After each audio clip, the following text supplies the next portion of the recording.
Grâce à mes greffes, le cochon est devenu singe et l'homme finira... empaillé. Tes commodes finiront empaillé et moi je serai immortel.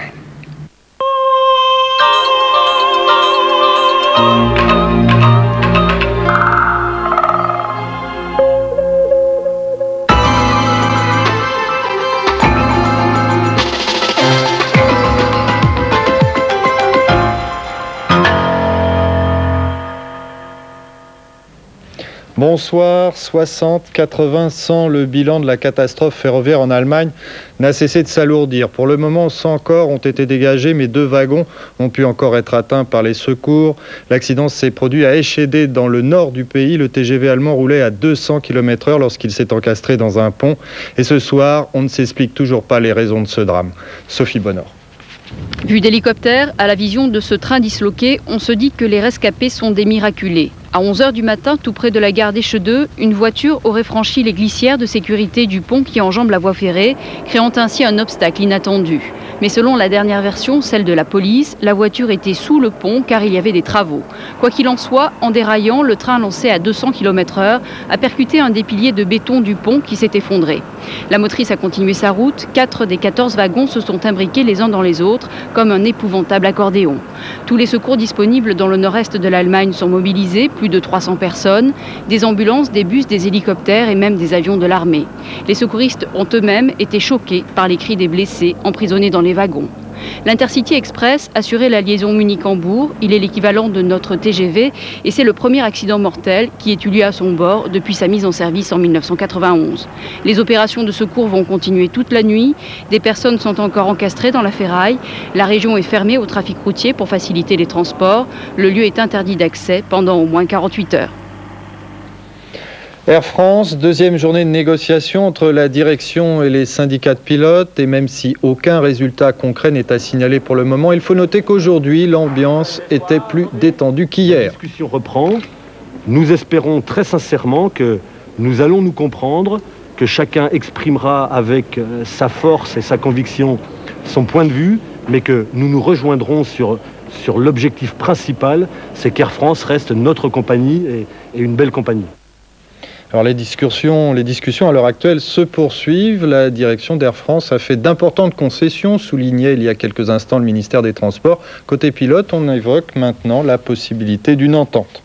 En attendant, le conflit fait tache d'huile. À la RATP, la CGT a appelé à la grève demain, un mouvement sans conséquence sur le trafic, assure la direction. Et à la SNCF, les agents de conduite autonome ont déposé un préavis pour le 10 juin, premier jour du mondial. Roland Dumas, de nouveau sous pression, mis en examen en marge de l'affaire Elf. Le président du Conseil constitutionnel a été interrogé aujourd'hui pendant 6h30 par les juges Eva Joly et Laurence Wisniewski. Sport, Roland Garros, nouvel exploit au long cours de Cédric Pioline. Pour la première fois, après 10 participations, il est parvenu à se qualifier pour les demi-finales cet après-midi aux dépens du Marocain Hicham Arazi. Nordine Mohamedi. Cédric Pioline est décidément passé maître dans l'art de retourner des situations compromises en sa faveur. Une fois de plus, il a mal commencé son match face à un Hicham Arazi intraitable. Une fois de plus, il est revenu dans la partie, égalisant à 1-1 avant de prendre l'avantage dans la troisième manche, où Arazi a pourtant obtenu une balle de 7 à 6 points à 5, dans un tie-break finalement remporté par le numéro 1 français. Sursaut d'orgueil d'Arazi dans la quatrième manche. Le Marocain revient à 2-7 partout dans une rencontre devenue très indécise, une de plus disputée par Pioline. La fatigue n'empêche pas le 17e mondial de faire le break dans l'ultime set. Pioline enlève le service de son adversaire pour mener 4-2 puis 5-2. Arazi revient à 5-3 mais le marathon va s'achever. Pioline remporte sa mise en jeu, la dernière du match. Score final de la rencontre, 3-6, 6-2, 7-6, 4-6, 6-3. Pioline a encore passé 3h43 sur le court. Son prochain adversaire, l'Espagnol Alex Correja, n'a eu besoin que d'1h50 pour se débarrasser du Belge Philippe Devulf. Mondial 98, le coup de pouce présidentiel à l'équipe de France. Jacques Chirac est venu assister à la fin de l'entraînement à Clairefontaine.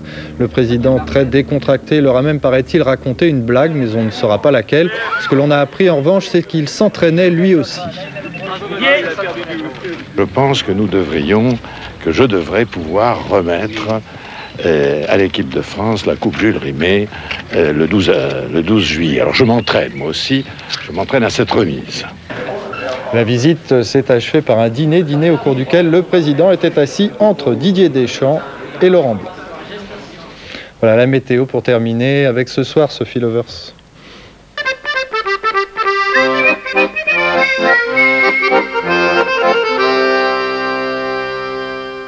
La météo avec Somfy.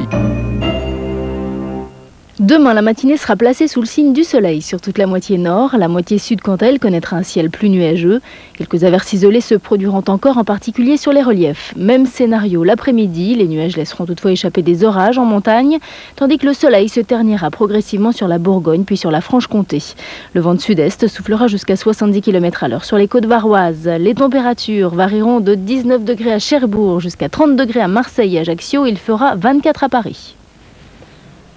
Voilà pour l'essentiel. Excellente fin de soirée.